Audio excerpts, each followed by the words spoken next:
I think what a lot of people don't understand is the uniqueness of our biodiversity. New Zealand, Aotearoa evolved isolated for a long, long time and didn't go through an ice age like Europe.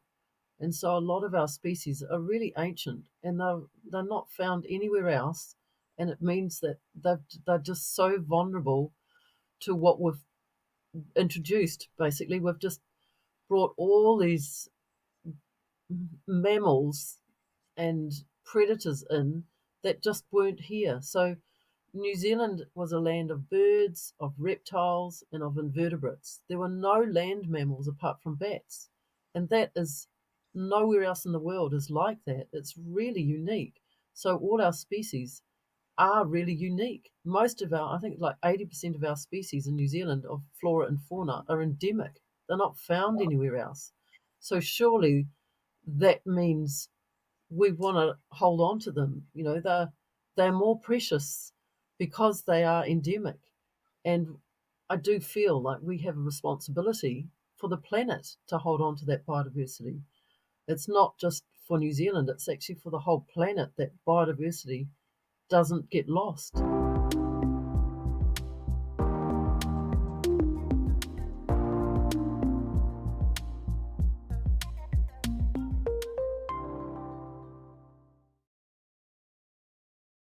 Hello, kia ora, and welcome to the People Helping Nature podcast, brought to you by Conservation Amplified. Our show features the stories of people who are helping nature to bring more awareness to this amazing space. I'm Callum. And I'm Anna. And in today's episode, we're joined by Carmel and Graeme from Kaharoa Kōkako Trust. Welcome aboard, and I'm really excited to talk about how people like you are bringing kōkako back from the brink of extinction and some of the awesome work you're doing. Would you like to introduce yourselves? Sure, I'm Graeme. I'm currently the chair of the Kōkako Trust. I've been involved. I moved to Kaharoa just as the trust was starting. So I started out as a volunteer. People knocked on the door and said, "Can you come and help?" And I said yes. And I've just been doing it ever since and got onto the trust. And now I'm kind of a symbolic leader because no one else will do it. And Carmel was there before I even started. You're the I am OG. Carmel. Yeah. I started as a volunteer as well. I was helping with the early work in Kaharoa, working alongside Hazel Speed. That was part of a 8-year research program. And after that, the trust started. And I've been involved ever since, mainly as a volunteer, but also doing survey work on contract. That's kept me very busy. Carmel's the only trustee that's been there every year from the beginning. That's awesome. That's a commitment. Yeah. But before we get stuck into it, what is a kōkako for people who are not very, don't know the species, don't know the bird? It's a $50 note, isn't it? We It have lots, is. we have lots of The work. kōkako are in the wattlebird family, along with the extinct huia and the not extinct but not very common tiaki or saddleback. They're an ancient family of birds found only in New Zealand, and the kōkako would have been common throughout most of our, certainly the North Island forests, but is not common now, and is the Bay of Plenty is the stronghold for them, really. Bay of Plenty and some of central North Island. They're a bit bigger than a tui, but not as big as a magpie. They do have wattles, so they have beautiful cobalt blue wattles, just on each side of their bill. Beautiful black bill, a really cool Zorro mask around their eyes. Their plumage is a lovely grey blue, and black legs, long black legs for leaping and running through the forest, through the canopy, and quite short rounded wings, which are very good for gliding, but they're not good flyers at all, and a long fan sort of tail, which is also very good for gliding. So they would have been on the evolutionary sort of line of becoming flightless. They're not good flyers at all. They can't fly in a straight line for more than about 50 meters, but they're extremely good at gliding and running and hopping and leaping. They probably would have spent time on the ground, but the ones that spent the most time on the ground have probably all been taken out of the gene pool, and you don't often see kōkako on the ground except on predator-free islands, Turituri Mātangi and Hauturu. What else can I say? They have a beautiful song, which is how they proclaim their territory. They usually sing from a high point, like top of a ridge, in a tree, in a tall tree, and other birds around them will reply. This song can carry a long way, like up to 1 kilometre on a still morning, and they have different dialects. So the birds singing in Kaharoa have a different song to the birds in Rotoehu or Mokaihaha or anywhere else, which is tricky if you're wanting to translocate birds. They make all sorts of sounds, but their song is really beautiful and quite haunting and very varied. They eat all sorts of things. They eat foliage all through the year, but in the breeding season they eat a lot of invertebrates, and they need to have fruit and flowers and foliage, a good variety of them throughout the year. So they need good quality forest to be able to live in, and that means not the predators, but good forest that's not eaten out basically by ungulates and wallabies and things like that. All the regen species are very productive with fruit and flowers, and they're all really important. How long do you want me to go on? That's This perfect. is great. I've already learned a few things about kōkako. They are truly amazing birds and quite a rare sight in the forest. Before this call, I read on NZ Birds Online that back in 1999 they had 380 pairs left, and I think they said it was 2,080 pairs as of 2021. So that's an awesome recovery, but that's still very vulnerable, very rare. Right. What makes them so vulnerable? They're mainly because during the breeding season, they're mostly vulnerable. A lot of our native birds smell, and predators use scent to find their prey, but a lot of our birds are quite strong smelling. I know you will find working with kiwi, they have a really strong smell. Not many people get to smell kōkako up close, but they do have quite a sweet, musty smell. And it means when they nest, it's very easy for rats or possums, stoats to find their nest. The other thing that makes them very vulnerable during the breeding season is that it's the female who builds the nest. She lays the eggs, she incubates the eggs, and she broods the chicks. And so she's in that one spot for over 50 days, and that makes her very vulnerable, as well as the eggs and the chicks. So what's happened and how populations have declined is that over not a long period of time, but over time, the females and all the chicks and eggs, so the reproduction as well as the adult females get taken out of the population, and males and females look the same. The males are a little bit bigger and heavier, but adult male and female kōkako look the same. So when work was initially being done, some populations we thought, had a reasonable number of birds in them, but what was found was they were mainly all males, old males. So the breeding was almost, over. So during the breeding season is when kōkako are most vulnerable to predation. Now that is definitely, true for a lot of our species with the smell. And never been fortunate enough to smell kōkako, but hopefully one day. In Kaharoa itself, how did Kaharoa Kōkako Trust start? When did it start? And when did it start? When I mentioned when I first started working there with Hazel, that was part of an 8-year research into why kōkako were declining. In the 80s, the Wildlife Service found kōkako in Kaharoa, but some of the scientists were already looking at some of our bird species and wondering why they were still declining, even though forest clearance had sort of stopped. And that was the case with kōkako.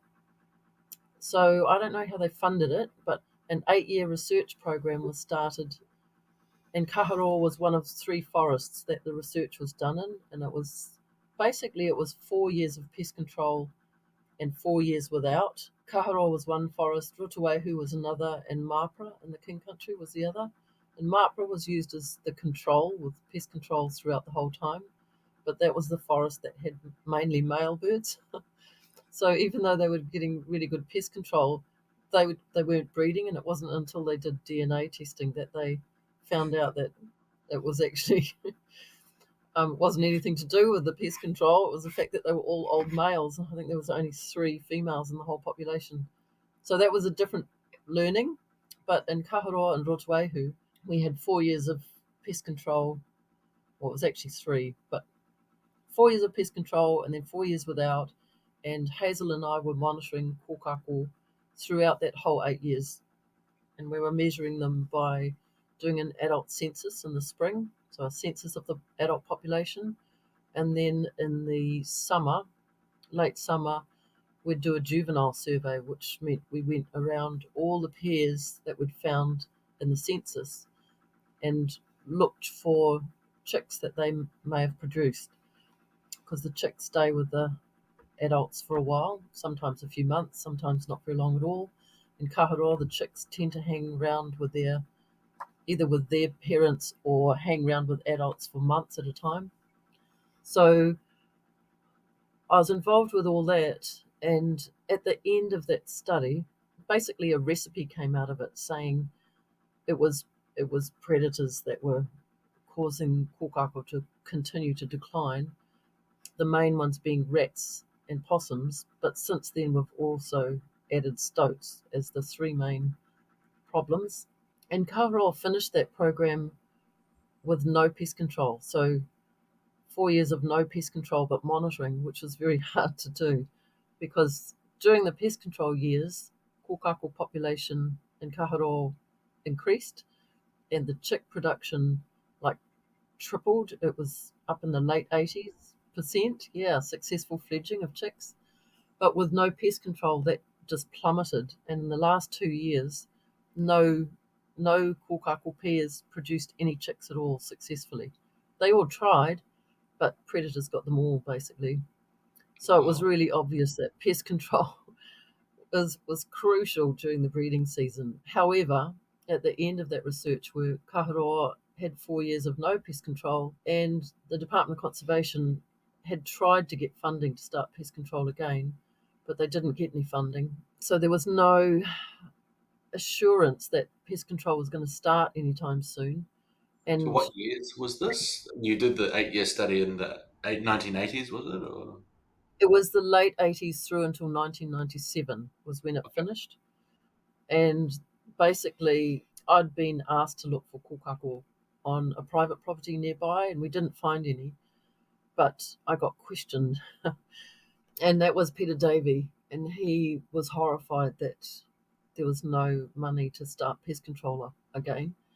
So he'd just recently formed a trust and knew how to set a trust up. So a group of locals basically started a trust, but we actually started pest control in Kaharoa in 1997, before we'd formally set up a trust. So that's when we started, basically. Wow, that's amazing. So really, it was that there was a need for it, but the money wasn't there to do it. So you said, "Hey, let's band together and make it happen, because we can't let these kōkako disappear." Yeah, that is why. And Kaharoa is the kōkako there. It's an original population, so the genetics are valuable. It's not a translocated population. Why These do are, the genetics matter so much? Like, I mean, isn't a bird a bird a bird, or is there some difference in value of one kōkako versus another one? I'm just playing devil's advocate here. um, Well, we do know genetics are important in all species, and because kōkako are so vulnerable to predation, and because they don't fly like kiriru, they can't fly between forests, so we end up with populations of kōkako, generally smallish populations that are isolated from each other in fragmented bits of forest. So they can't find other birds to reproduce and keep the genetics healthy and robust. And so you end up with populations that become smaller and smaller and infertile. It's just not good for populations to drop really low in numbers. It's called bottlenecking because they generally become, what's the word? They're not thrifty. They're not strong in their genetics. Not vibrant. It's even worse than that. That about 10 or so years ago, some research was done that indicated that for a viable long-term population to get past calamitous events like perhaps a disease or something, you need about 250 pairs, just so you got enough diversity to enable that population to have a few individuals that would survive. And so all populations are striving to reach 250 pairs, and only two ever have on the mainland. And so the genetic diversity is really critical, and there will be genes in Kaharoa that aren't found anywhere else, or expressions of the genes that aren't found anywhere else. And so losing any population is, well, it's not good. It ain't good. No. Yeah. So all populations are valuable. So that's so interesting, because later in this conversation, I'm really excited to talk to you about how wildlife corridors can solve that problem. But before we get to that, fast forward to 2024. That's 20-something years since Kaharoa started. What do you do today? What are the activities that Kaharoa looks after now? Oh, crikey. Well, when the group started, it was unusual to have a conservation group being run by the community, and it was unusual for DOC, and we were sort of a bit of a test bed in a local area for how the interactions between the groups would go, between the DOC, the professionals, the people who were tasked to look after our wildlife, and a bunch of basically amateur conservationists jumping in to try and do the work. So at that stage, it was basically creating bait lines or lines through the bush for bait stations to be put in, and then once a year carrying out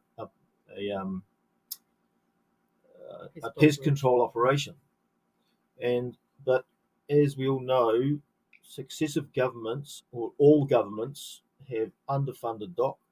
None of them are given it enough funding or staff or impetus or importance. And so there's just been an ongoing decline in what DOC can actually manage to do. They get given more and more land to look after. They get more and more requirements for output, like looking after national parks and the huts and things that are deteriorating. And the wildlife's just fallen off.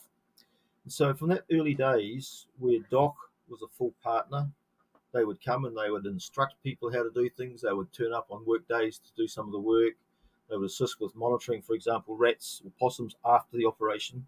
All that's declined. So the trust suddenly became responsible, for example, in doing all the paperwork for pest control. And that actually blew out some of the early trustees. They just couldn't deal with it, the effort that was required, the extra work that was involved. But unfortunately, the assistance from the government has got less and less and less. So now we do all the road maintenance because of the road in our blocks. We do all the track maintenance. We do all the plant protection and care. We do all the weed management. We do all the bird management.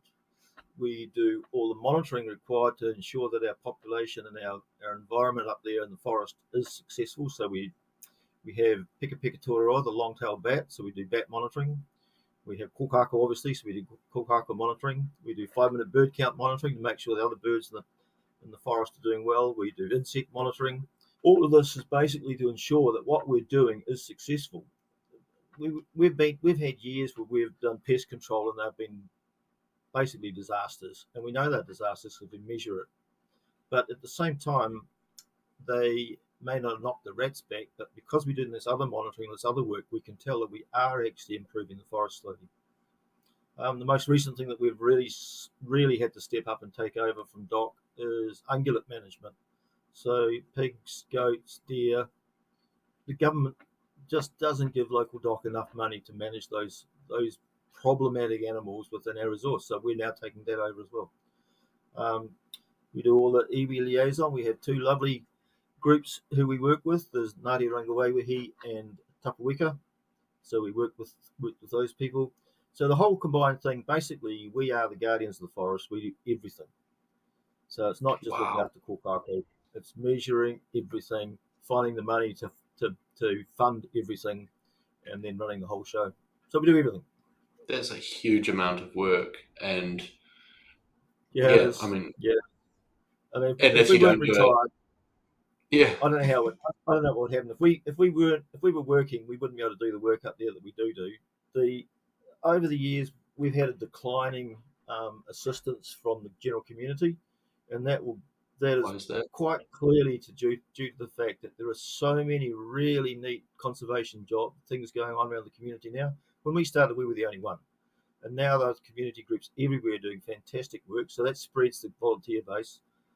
It's got very expensive to drive your car around with petrol prices increasing and the rest of it, and we are a long way out of town, and we're a long way from all the population centres. And so the lovely assistance we do get, actually they come from a long way, some of them come from Tauranga, Papamoa, quite a lot from Rotorua, not many from Kaharoa, surprisingly.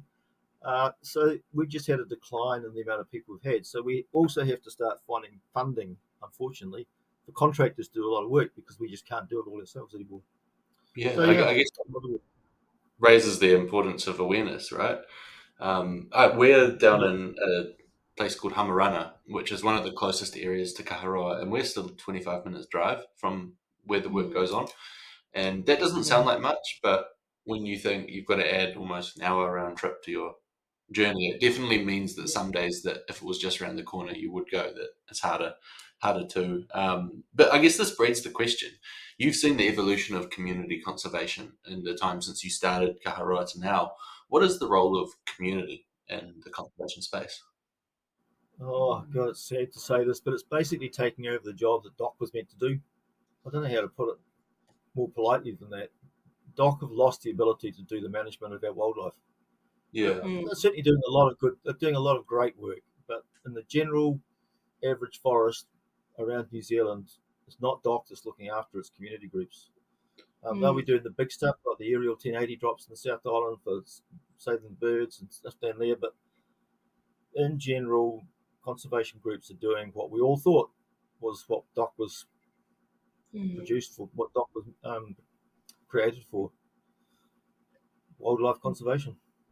It is good that community groups are doing it, doing a lot of conservation work, and I think into the future, that's the way it needs to go. Like people need to be aware, and if we've found that once people are aware of things, they want to help, and they want to look after the environment. So the idea of helping people become more aware is really good, and I think that is how conservation will go in the future. But there's a real need for the Department of Conservation to still be there and to be advisory, at least, because we've been doing this for 27 years, but we still need advice on things, and we can't research everything. There's still a real need for advice and for good standard practice for a whole lot of things, and that's where a government agency like DOC should be there to do and provide to community groups. There's something you said before, Graeme, which is that the community is becoming, we are the guardians of the forest as that community. And I think that is 100% right. That's definitely a trend in the Bay of Plenty and in New Zealand. In a way, quite often I find it extremely inspiring that people are stepping up.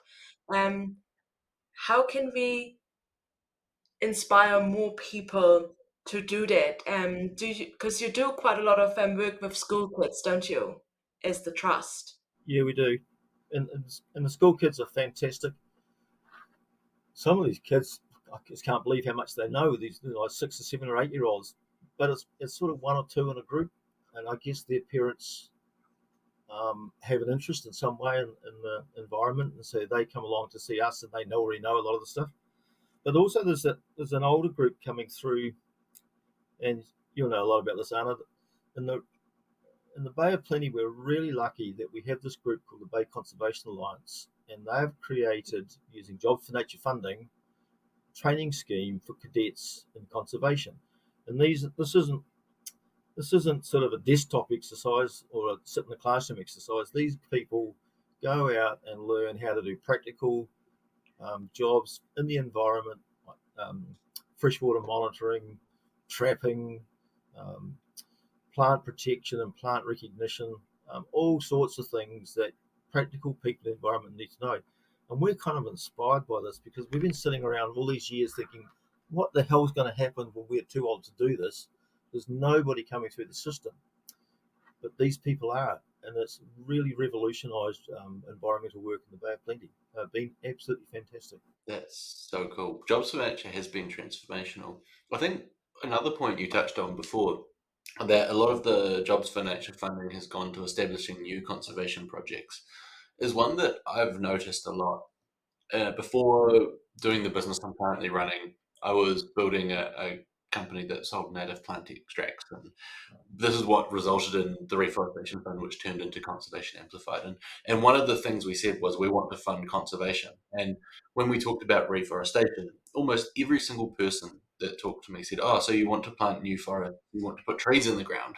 And my response was almost always, yeah, planting trees is good, but we have all these original remnant forests. We have native forests that are millions of years old that are dying off because we don't have pests. We don't have pests under control, and they are eating the forest understory, and our birds are seed dispersal, which is being killed off, which means that we don't have new seeds going along. So I would much rather protect an existing patch of forest before planting a new forest.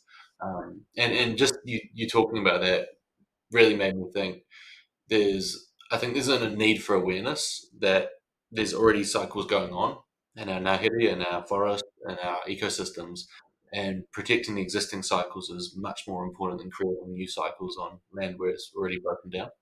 Absolutely. Absolutely, it is. And you're right. Planting trees. Lots of people think when you talk about conservation that it's nothing but planting trees. It's kind of it's a significant part of conservation. Although we've done very little planting in Kaharoa because we've got an existing forest, but for many people wanting to contribute, they think that's what it's all about. And it works really well because without many skills, you can go along and make a difference by planting. But many of the jobs in conservation are quite crucial that you have a good understanding of the environment, that you have a good level of bush skills, that you can, and a good set of practical skills. And those aren't things you can teach people come down on a Saturday and don't come back for 4 months. They're sort of things that you have to have people consistently coming to do. Now, planting's a brilliant thing because anyone can sort of go along and plant some plants without much training and make a difference. But some of the stuff we do, you just have to have the long-term knowledge. You have to have the long-term involvement before you can actually start contribute strongly. And we're lucky at the moment. We've got a lot of new people coming along, and out of those lot of new people, a lot of them won't come back a lot because their lives are busy or because they've got young children and can't, or we've got to go and soccer on Saturday morning. So there's lots of reasons why people can't come. But out of the large number of new people we've got, there will be some who will keep coming back, and then will start to contribute on their own sort of level. They won't have to go with an experienced person to assist. They will be the person that's going to do the work. But it is a tricky one because for many people who want to contribute, it necessarily has to be a long-term commitment rather than just pop down and plant some trees or something. It's quite difficult because there's such a range of skills that are required, and one of the main ones is being able to look after yourself in a forest environment or a mountain environment or whatever type of environment you're working in, and keeping yourself safe. Yeah, that's right. But what you do as Kaharoa Kōkako Trust, and what I always find super enjoyable are working days, because that's the perfect opportunity to get involved and get stuck in.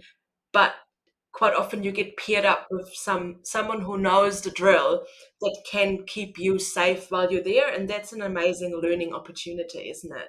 It is good, we're very lucky there in many ways. We've got a roading structure that runs along Main Ridge, deep into the forest, right to the far end of the forest. So you can fire people into the bush without much walking effort. And then we've got a whole range of tracks that come off those, ranging from gnarly things that I don't even want to go near anymore to quite nice strolls. There's some really good patches of bush, and some are pretty scruffy regen. So you can find bits and pieces that will suit people. And when we do working days, I like to encourage as many families, quite young families, to come along when we're doing monitoring, for example, because their monitoring lines are short, only 450 meters long. Excuse me. They're usually pretty easy to get to. So that's a family thing. You can come along, collect cards that have been put out overnight in a tunnel. Kids can see rat tracks and stuff on them, which is quite fun, and a few insect things.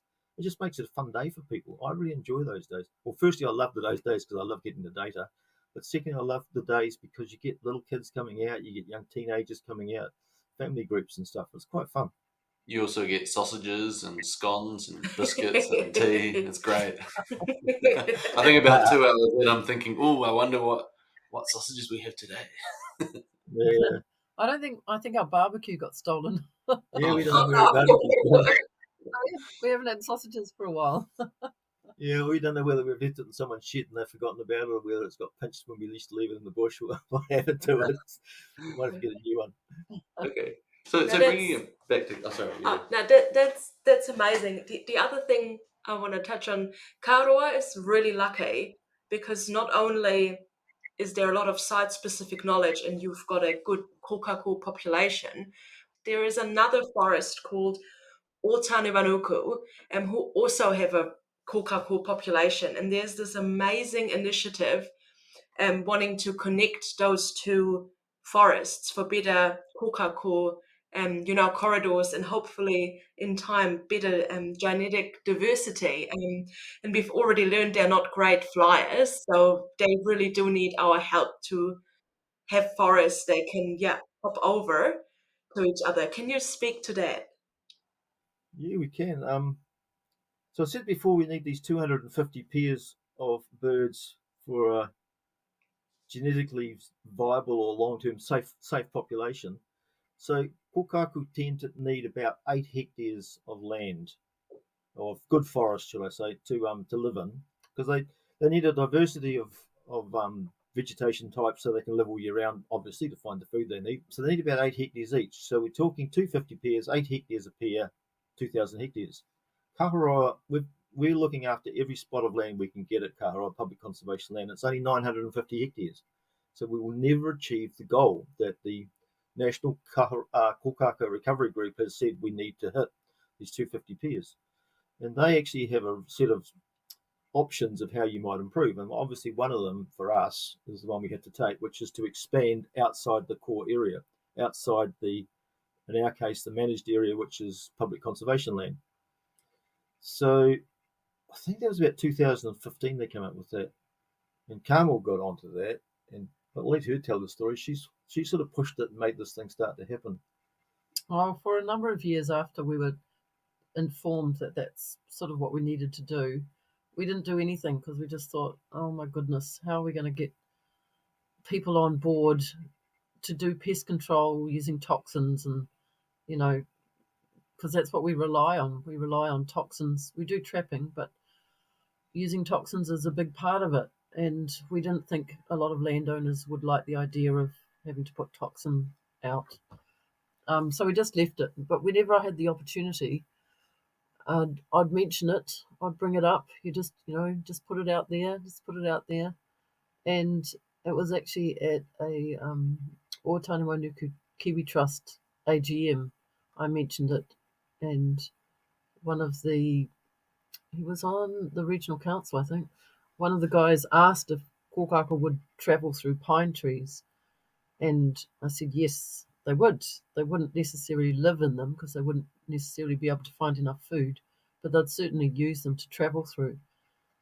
And out of that, he sort of said that he felt like there'd be money available to help farmers plant with that in mind, or use sort of plantings that will be valuable to them in the future, but would be helpful for kōkako.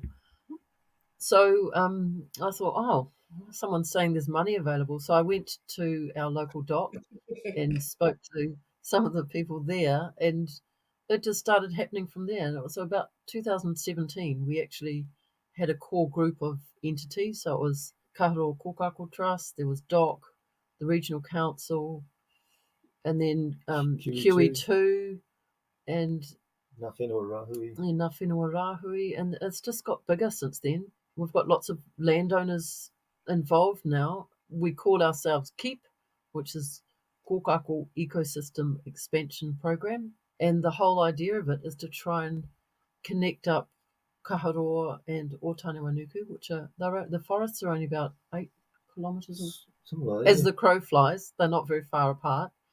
And the good thing about the Kaharoa area is that the terrain is a bit up and down, and there are lots of gorges with forests still in them. So there are lots of connecting corridors anyway, and if birds really wanted to, they could get between the two forests, but they need encouragement, and the main thing they need is to be pushed. So our job in Kaharoa is actually to improve all our pest control and breed the birds fast and lots of them, so that they've got to find other places to go, and that will push them out of Kaharoa into other bits of forest and push them through this corridor. And they've already been doing that. And in the past, when we've had better breeding because of our pest control, there were birds moving out of our management area into private land, and those are the landowners that we're now working with to improve all that.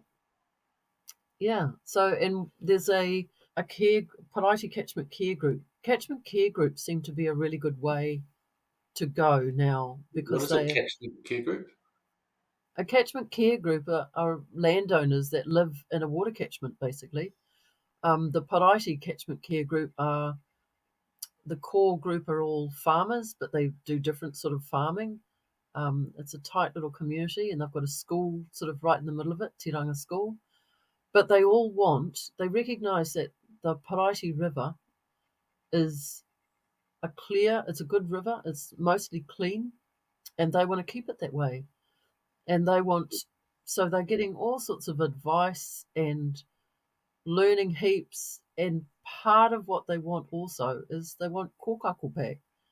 A number of the landowners either recall having kōkako on their properties when they were young, or certainly their parents. So a lot of the landowners are 3rd and 4th and 5th generation on the same farm, and they'd really like in their patches of forest to have kōkako back there. So we want to help that happen, and landowners between Kaharoa and Ōtānewanuku, that's what we're finding a lot of them are keen to be involved with, and KEEP has got funding now to be able to help make these things happen. You might want to elaborate. Yeah, so how do you make it happen? What does it involve? Remnants in the valleys, right?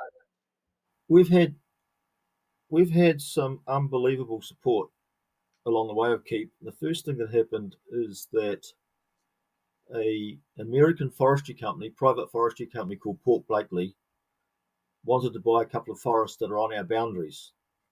And to do that, you've got to apply to the Overseas Investments Office. And I think you have to show that there is more advantage to New Zealand by a foreign country buying the forest than there is for a Kiwi company to buy it. So they said, all right, we'll give nearly $100,000 for kōkako management.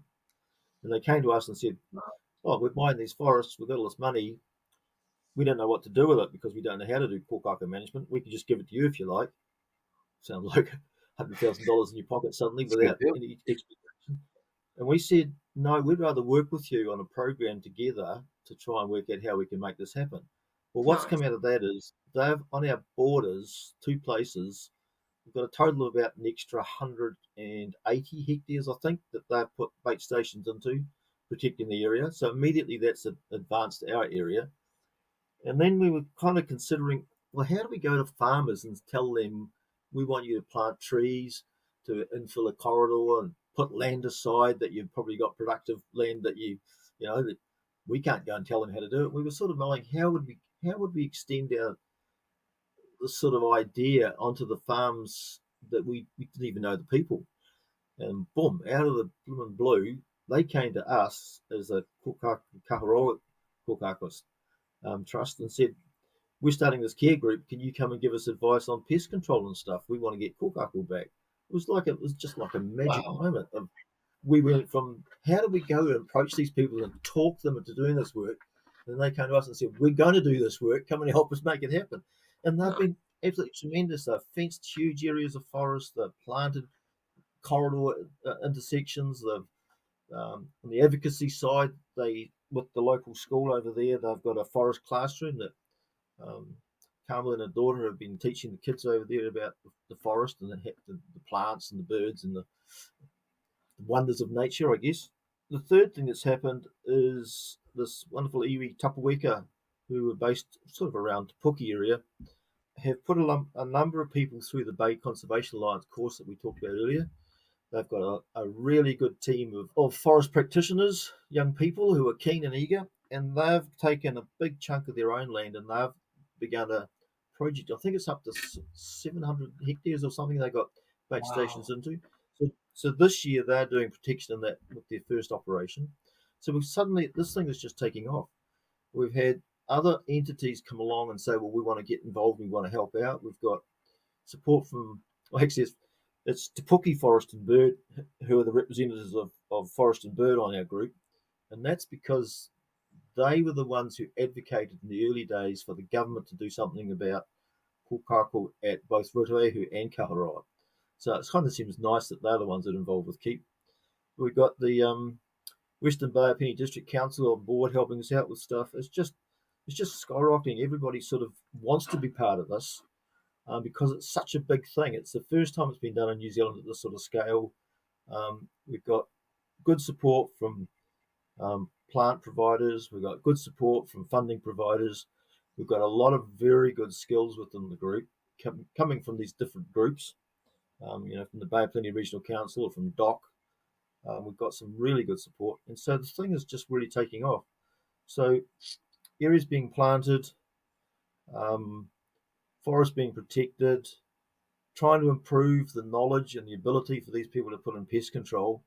What we do is make the stupid birds go there. You need to speak kōkako.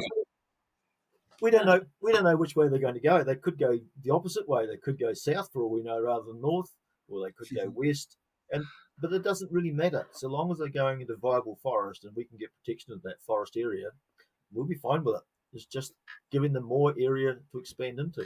And we kind of see that the potential, the same thing is now happening for my Taniwanuku Kiwi Trust. So they're an integral part of KEEP. And the birds are also spreading out of their block. It's not that their block's full. It's just that when you put birds into a new area, they try to go home. And some of them have tried. They've gone part of the way back towards Kaharoa. So good old OKT, they recognised this in one of their surveys and immediately extended their pest control with bait stations all around where the birds were living. And so it's expanding from Otaniwanuku outwards and expanding from Kaharoa towards them. So, I think our target was within 10 years to join those two areas. And one way we could enhance it and increase that, and we are certainly talking with the doc about this, is perhaps poking some birds in between somewhere. So we get some birds from elsewhere, put them in between, and then we've sort of sped up the whole process, I guess. You've got sort of a mini population in between those.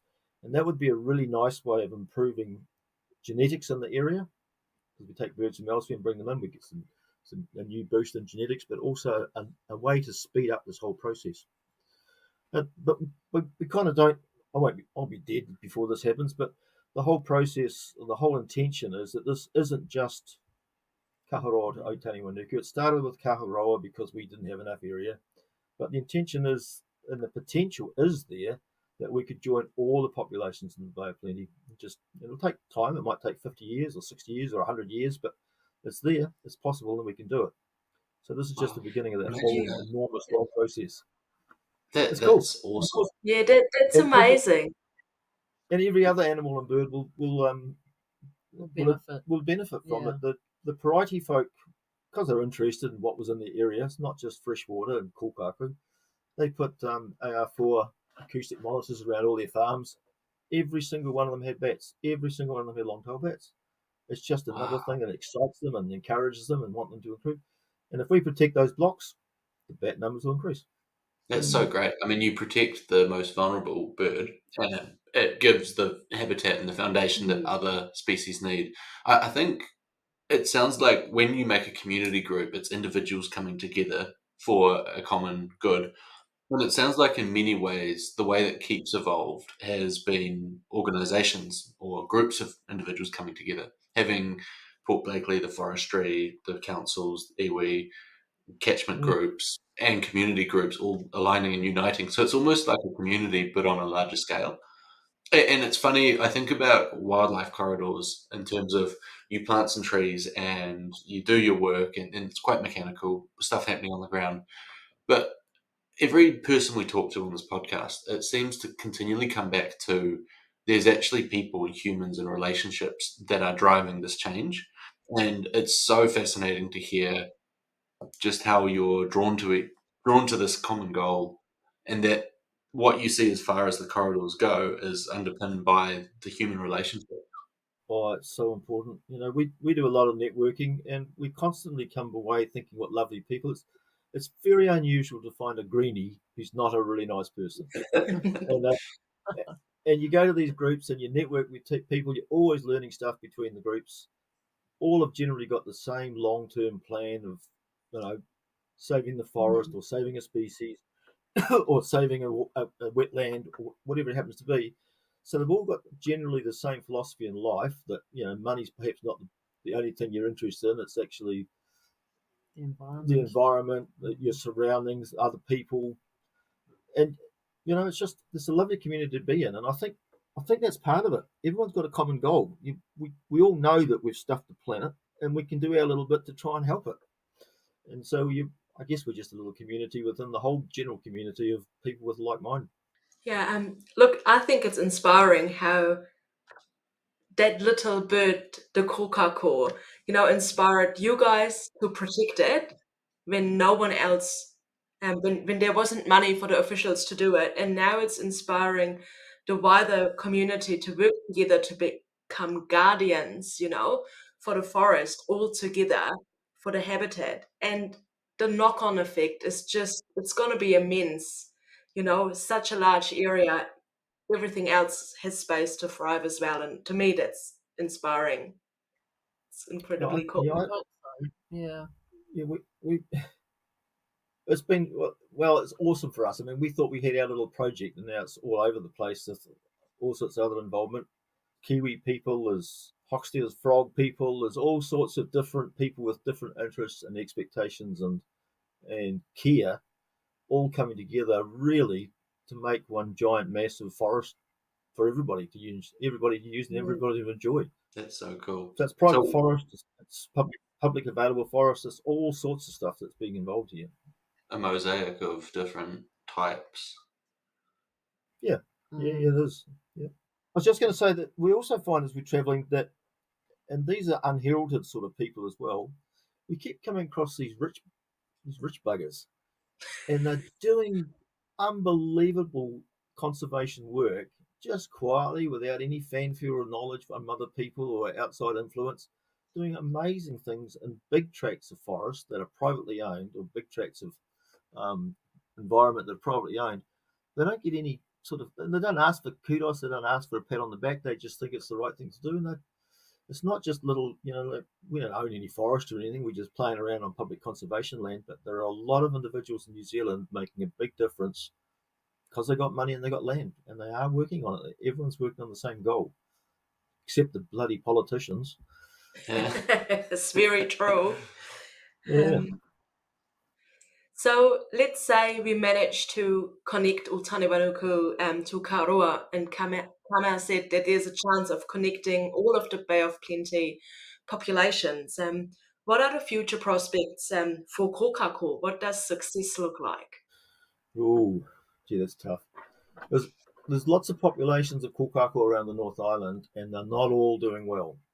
Despite them all getting some sort of protection, or almost all of them, they're not all success stories. So I think the future for kōkako is good, so long as individual groups can continue to get funding to do the work they need to do. I mean, it's as quick as 2 years you've gone from birds leaving nests to none leaving nests if you don't protect them. So you have to stay on top of protection. Funding is always going to be an issue for all the different groups, but there are more and more groups being developed. Like it was only about 6 or 8 years ago, I think, now that the birds have returned to Taranaki, and there's a couple of groups down there working with kōkako. So there's going to be more and more areas where kōkako are restored to where they had been. The difficulty is going to be, and it's a learning exercise, is understanding the changes that are happening in our forest that might be limiting what we want to do. And they're probably global warming problems.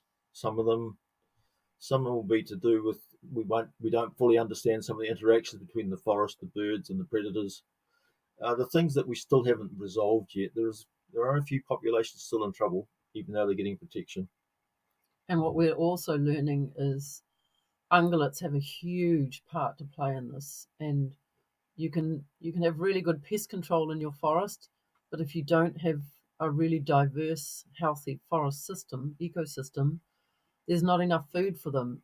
And there's not enough food for them like at crucial times, like through the breeding season when they need to feed their chicks and keep themselves in good condition. So there's a lot involved, and having a healthy forest is a big part of it. It's not just the pest control. And I think people are finding this throughout New Zealand because ungulates have got out of control in so many places. The forests are just completely eaten out by deer and goats and wallabies and rooted up by pigs. And it means that there's no succession of vital species that are food into the future for all sorts of species. And kōkako are an iconic species. And if you can have a healthy kōkako population, then it speaks about the health of the forest long term. If you can have a healthy, sustainable kōkako population, then it does indicate that the forest is in pretty good health. And that's what we're always aiming for, is not just looking after kōkako, but looking after the whole forest and making it a really healthy ecosystem. Yeah, I see this so often. And you go into a forest and there's kawakawa, pigeonwood, or porokaiwhiri, and maybe Crown some fern. kami or supplejack vines, and you know that there's a lot of ungulates and a lot of deer and pigs, and you see the pig marks ripping the roots out of the ground. So really, what you're saying is a successful future for kōkako is a successful future for the whole ecosystem. And without the whole Yeah, ecosystem being healthy, kōkako can't truly thrive. yeah, you're And right. it's many people won't like to hear this, but it's becoming more and more evident that it's not essential, but it's certainly well up on the list of requirements. Aerial 1080. The areas that are doing well are getting aerial 1080. The areas that aren't doing well don't. It's almost that straightforward. It's the effort and the cost required of putting toxins into bait stations is enormous compared with just having some money and saying, fly over here and do this job, where you can distribute your toxins into the tops of trees. A lot of rats never come out of the trees. They never come to the ground. So you can have a poison operation on the ground and there's still rats in the trees. Possums, of course, live in trees. They do come to the ground, of course. But you're not getting some of those animals if you don't have an aerial application where some of those toxins are landing in the trees. And you can't get into the little dangerous nooks and crannies where you can't put people because it's too steep, too cliffy, whatever. You just have to have that good coverage every 3 years to knock down all the predators. I mean, we use 1080 in bait stations. And that's the only time we get to control stoats properly and cats, because we get them as by-kill. And they're probably a problem for kōkako. Well, not so sure about the cats necessarily, but certainly the stoats are a huge problem for kōkako. So Yeah. the future probably is finding another 1080 or continuing or getting public acceptance of the fact that you have to use it. There is no It's a alternative. really hard discussion to have in the public space because it really riles up strong emotions between various different groups. And, I think if you put the birds first and the ecosystem first, at the moment there isn't a better solution. I really hope that we find something better. Yeah, none But of us, we wouldn't put any toxins out there if we could. We wouldn't have any chemicals in the forest if yeah, we had an option, but there's no option. I think what a lot of people don't understand is the uniqueness of our biodiversity. New Zealand, Aotearoa evolved isolated for a long, long time and didn't go through an ice age like Europe. And so a lot of our species are really ancient and they're not found anywhere else. And it means that they're just so vulnerable to what we've introduced. Basically, we've just brought all these mammals and predators in that just weren't here. So New Zealand was a land of birds, of reptiles, and of invertebrates. There were no land mammals apart from bats. And that is nowhere else in the world is like that. It's really unique. So all our species are really unique. Most of I think like 80% of our species in New Zealand of flora and fauna are endemic. They're not found anywhere else. So surely that means we want to hold on to them. They're more precious because they are endemic, and I do feel like we have a responsibility for the planet to hold on to that biodiversity. It's not just for New Zealand; it's actually for the whole planet that biodiversity doesn't get lost. So yeah, I think people often don't understand the uniqueness of our species. And regarding 1080, it's banned in a lot of countries, but it's banned because dogs are so vulnerable to it. Dogs are more sensitive to 1080, the toxin in it, than birds are. And it's not a nice death. And because there are native dogs in a lot of countries, you don't want to ever use 1080. But it's translated into New Zealand as like such a bad thing and no one should use it and it kills everything, which is not the case at all. It's one of the better toxins in terms of breaking down in the environment and not building up in species and becoming a real problem into the future. So there's a lot of misunderstanding about the toxin as well as about our species, and a lot of people don't want to read the research that's been done. There is a lot of research that's been done, and I guess a lot of hunters just don't want a bar of it because it means when you use 1080 or any toxin on public conservation land, there are restrictions about hunting. And for sure. we're a country where recreational hunting is a big thing, and people don't like It's a being food source. locked out of forests. So Yeah, yeah, yeah, and it's a major some food source for a lot of communities, right? If you don't get your deer and pigs, that's the freezer. yeah, So yeah. I understand it. It's a tough situation, but that's something. 1080 is something that's outside of the actions that your average everyday person can do. What are some practical actions that people can take to help nature here and now? I always recommend to people who want to do something is to find a project that's close to where you live. And you specifically have an interest in like if you really want to work with in the forest, then and you live by a wetland, you might have to travel. But often there are conservation community groups not far from where you live, and that's, if possible, a really good place to start, and then move from there. If you have specific interests, then you can generally find somewhere where you can volunteer, and volunteering is often the best way to start. You get a good idea of whether it's something that you like doing or not, and you can move around. If you're prepared to give up some of your time, then generally people will be happy to help you and guide you and direct you. I got into conservation by volunteering initially. New Zealand's a small country still, so if you're particularly interested in something and you spend time volunteering, then people will know you and they'll recommend you or not. So volunteering is a really good way to go, of not just helping in the environment, but finding the place where you most enjoy and can have, a good effect. Or your own skill sets work. I mean, every group has paperwork and secretaries and treasurers and communicators. We don't have any of those skills. We don't have, Carmel and I aren't fantastic communicators in the modern world. We struggle with the technology. It's not just going out and planting a tree, or not just going out and doing some weeding, or it's not just going out and poisoning some, or trapping some rats and possums. It can be desk work. It can be filling out forms and applications. It can be applying for the funding. Yeah. Filling out forms for funding is horrendous. Typically, they're quite complicated. They involve all sorts of background information. They involve all sorts of stuff that you kind of, when you start filling out the forms, you think, well, this is going to be easy. No, it's not.